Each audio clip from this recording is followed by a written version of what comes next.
সাভারের আশুলিয়ায় দেশের সবচেয়ে বড় থিম পার্ক ফ্যান্টাসি কিংডম দখলের চেষ্টা চালিয়েছে দুর্বৃত্তরা। পার্কে ঢুকে সেখানে শ্রমিক দলের নাম করে দেয়াল নির্মাণের চেষ্টা করে দুর্বৃত্তরা। Theme park, water kingdom, extreme racing এবং হেরিটেজ পার্ক নিয়ে গড়ে ওঠা ফ্যান্টাসি কিংডম দখলের প্রচেষ্টায় আতঙ্কগ্রস্ত হয়ে পড়েন পার্কের কর্মকর্তা কর্মচারীরা। ভীত সন্ত্রস্ত হয়ে পড়ে দর্শনার্থীরাও। প্রত্যক্ষদর্শীরা জানান, লিটন গাজী নামে একজন ব্যক্তি সকাল থেকে শ্রমিক দলের ব্যানারে লোকজন জড়ো করেন। এ বিষয়ে বিএনপির সাবেক সংসদ সদস্য ডাক্তার দেওয়ান মোহাম্মদ সালাউদ্দিন বাবু জানান, লিটন গাজী শ্রমিক দলের কেউ নন। বিএনপি রাজনীতির সঙ্গেও তিনি যুক্ত ছিলেন না।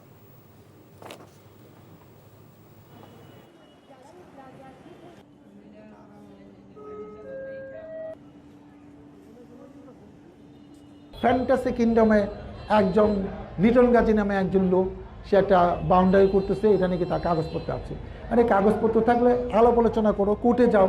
তুমি এরকম একটা প্রতিষ্ঠান, জাতীয় প্রতিষ্ঠান, তুমি একদম ওয়াল টল ভেঙে ভিকে ঢুকে যেতে হতে পারে না। আমাকে সে নাকি বিএনপি করে, আমরা কেউ চিনি না, এলাকায় কেউ চিনি না।